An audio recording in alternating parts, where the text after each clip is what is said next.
Mabuhay, Kamustika. This is Bob from Love Beyond the Sea.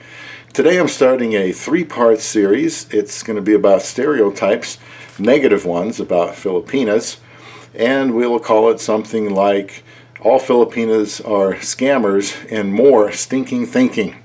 Now, I'm prepared to try to clear the air of some of these ideas. Now, these are just my opinions, and the impetus behind this video is a conversation I had just a few days ago with somebody. I wanted to help them with finding a wife and answer questions about the Philippines. And this man called me, and it started out okay, but then he said, "Well, you know, I want to talk to your wife. Is she there?" He probably wanted to make sure I had one. So I said, "Well, my wife is upstairs. I'll go see if I can get her." So I got her to come down. She said hi, and they talked for about 10 or 15 minutes. My wife answered some questions, and then he paused and said, "Well, this can't be. How can this be?" And I said, "Well, she's right here with me. She's got her arm around my right shoulder." And he said, "Well, how do I know she's not on Skype and she's not really there?" So I offered to Skype with him so he can see us, recognize my voice. And he said, "Well, no, anybody can." Well, no, he said he didn't have Skype. And so I said, "Well, how about watching my YouTube channel? You'll recognize my voice, and you know this is who I am, and you'll learn about us." He said, "Well, no, anybody can make a YouTube channel and fake it." Well, he didn't believe that she was even with me, even though he wanted me to go get her. Yeah, you could have an elaborate hoax, but why go to the trouble? I mean, you have to have at least a little bit of faith that you're not going to get scammed. And I think his mind was so poisoned by these stereotypes to the point that there was no way he could believe that he could honestly find a Filipina. Now, I tried to change that, and hopefully he will look at this channel and come to a different change of heart. But I want to say this now because there's so much negativity out there. Yes, a lot of it is true with some women, but I just want to respond to some of these things. It's going to take three parts to do that. Number one, they're all scammers, especially online. Now, online is about the only way a lot of Filipinos are going to find a foreigner husband. My wife certainly wasn't a scammer. I know other couples who would bristle at the thought that their wife was a scammer. They're very happy. They just went out and found a wife the new good old-fashioned way, got on the internet, asked questions, and found someone. One of them was way before that even. But my wife wanted me to focus on her. My number two was also somebody that wanted focus on her, but since she knew I had talked to Isa, she said, "Well, just talk to Isa. I hope you get married. You know, good luck. I hope you get married. If not, you know where to find me." That doesn't sound like a scammer to me. I did a video recently called Classy Filipinas. If you haven't seen it, you might want to watch sometime. They're not all like that. A real Filipino wants commitment.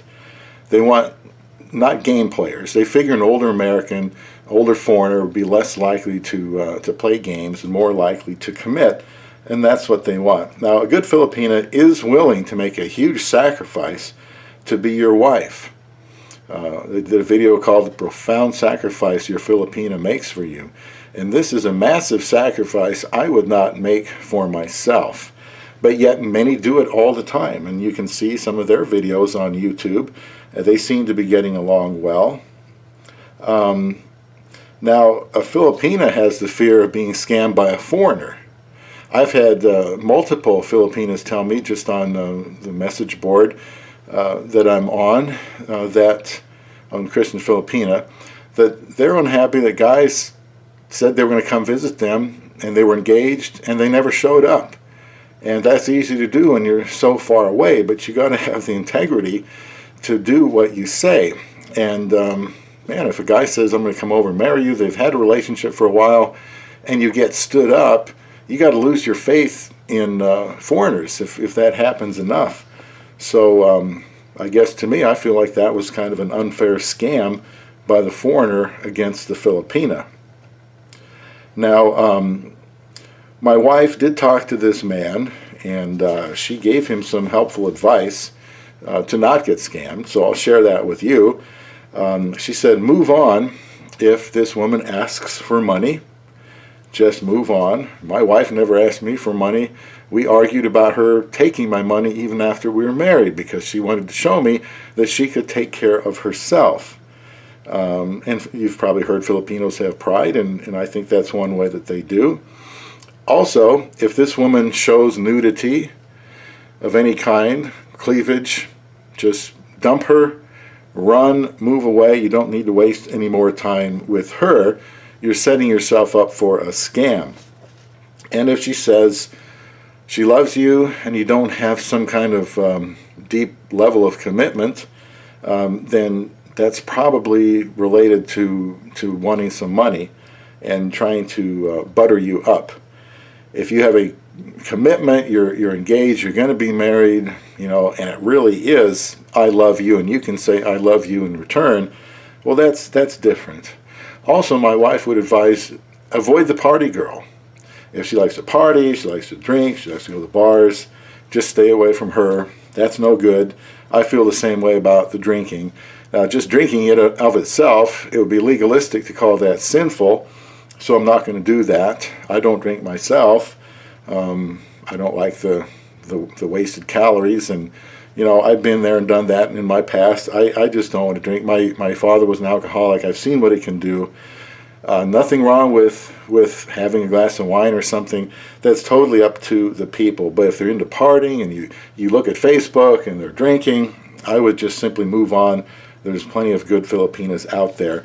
Now, I would say this about the age gap, and I've never said this before. Let's see.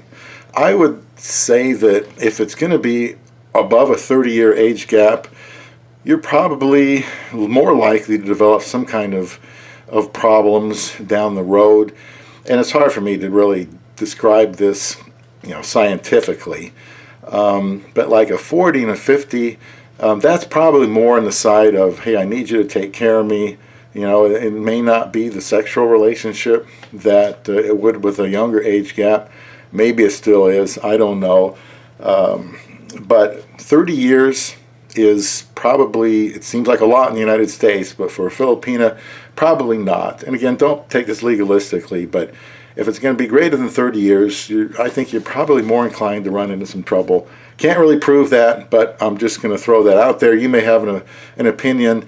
You probably do have an opinion on some of the things I'm saying because some of them will be controversial throughout this series. Now, to help your chances, since I'm a Christian, I want to find somebody that's a Christian, somebody I could talk to about Christianity. So I narrowed it down to a certain denomination, and and we proceeded from there. I told her what I thought would make a marriage work, and we talked about that. You want to find somebody that's working to support her family. At least then she knows what it's like to get up in the heat and work in the heat and come home tired and give all that money away to her family. She's not likely selfish and keeping it for herself. That's going to mature her, and I think that's a good way. Also, I would look for somebody that dresses modestly, that isn't out there trying to show off her appearance. I know my wife sometimes would say, this is too sexy, I need to go put on something else. She didn't want me to see her in something where she thought that she might be giving me the wrong impression. And so that's being modest, and I appreciated that. Oh, there's another one you hear a lot. I heard this recently. A green card. A Filipina just wants a green card. A green card is a very desirable thing to have, and in order for her to better her life and the life of her family, a green card is going to be important. And we have it really good here. I was shocked when I visited my wife for the very first time to marry her in the Philippines. We were going to get married no matter what, and I saw her family, friends, and where she's from, where she went to school. A very valuable experience. But I was shocked at some of the living conditions. What we consider poverty here would probably be very desirable to someone out there, the things that we have and we consider ourselves poor with. Not all Filipinas want to or will risk leaving everything behind. to come marry a foreigner. And I think this shows a lot of character. I wouldn't be surprised if none of my wife's sisters do what she did and leave and marry a foreigner. Not every Filipina is dying to do this. I know that's a perception. They all can't wait to get out. That's not necessarily true. And even if you wanted to, that's a big step of faith. You don't know if the foreigner is going to beat you, which happens a lot. You don't know if he's going to be something he didn't say he was. He's going to be an abuser. He's going to be a cheater. He's going to be a drug user. They just don't know. A lot of these things don't come out when you're talking online. So it's a big risk, and not everybody wants to. So I'd like to think that the one that says, yeah, I'm willing to relocate, has thought it through a little bit and is willing to do that. And Filipinos have lived all over the world, so I think they probably are pretty good at adapting to that new location. Now, my wife is likely, I think, to return to the Philippines if I died, and we've talked about that. She said before, if my mom passes, that's all we have basically for relatives. There's my aunt. She's not over here that much, and if I'm not here, what does she have? She hasn't always desired to leave the Philippines and come to the United States. She knows what it's like here now, being here for about over 2.5 years. But, her heart's probably with the Philippines, and it wouldn't surprise me if she took care of things with our financial advisor, which is one of the things they're there to do, and help her set up, take care of the finances, that's a big thing, and go back to the Philippines. And if she does, well, she's going to be able to live like royalty, which is what I want for her, to be able to have the money to do anything she wants, go anywhere she wants. If she gets her U.S. citizenship, she'll be able to travel much more freely, and those are things I want her to do. I have no thought that she's just going to stay here for the rest of her life. She does have a soft spot in her heart for the Philippines, of course. Now, the last one, it's probably going to be about a dozen I'll cover, but the last one here for this first lesson is she doesn't love you. We need to take care of that. She doesn't love you. Well, how would anybody know if she loves me or not? How can they tell? And love is a kind of a ambiguous topic. It really shouldn't be. But I think love begins when you get married. Before you get married, you're trying to get to know each other if they're going to make a good partner. But there's no commitment before marriage. Once you are married, then I think that's where you have to be loving. That's when the love starts. Love is not an act. Love is not a sentiment, a feeling. Love is a choice. You choose to love or you choose to not love. 1 Corinthians 13 is called the love chapter in the Bible, and it's all about attitude if you read it carefully, and action towards your wife or anybody else. And there's nothing about what's in it for me. If I read that, 1 Corinthians 13, I think verses 4 through 8, there's nothing in there about what I get out of it. Because love is directed to the other person and what you can give them, how you can meet their needs. In fact, I'll read part of that.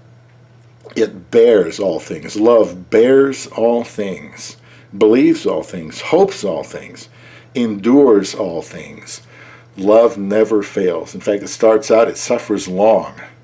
Got to be patient to love someone, and you got to always hope and believe that things can change.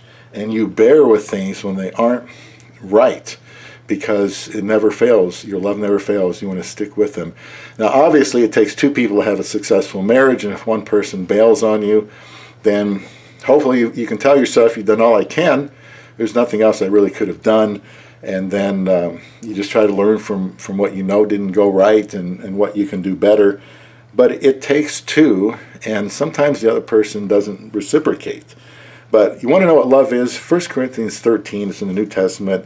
There it is. So, if this woman is meeting your basic marital needs, companionship, sexual intimacy, basically, I don't know what else there is that you need to have as to get married. I mean, you can be single and have companionship, but it's not going to be the committed companionship. And you shouldn't be having sexual intimacy if you're not married, because the Bible says that is wrong. So if you need sex, you need to marry. I did a video called What's Love Got to Do with It? You know, I married my wife knowing, yeah, there's certain things I'd like her to do for me, but I can't control her. I can't dominate her, but I can love her and meet her needs. And believe me, she's meeting mine. I'm a very contented, happy man because of my wife's love. I'm meeting her needs. Then they may be somewhat different than mine. She's meeting my needs. That's love. I know my wife loves me if she never had to say it because she shows me, but it's very important to tell the person you're married to that you love them. So I've got a lot more of this stinking thinking that I want to cover, and I want to kind of clear the air of that. But we'll have to do that in upcoming videos. This is the end of part 1. Stay tuned to this channel soon for number 2 of this series, All Filipinas Are Scammers, and other stinking thinking right here on Love Beyond the Sea.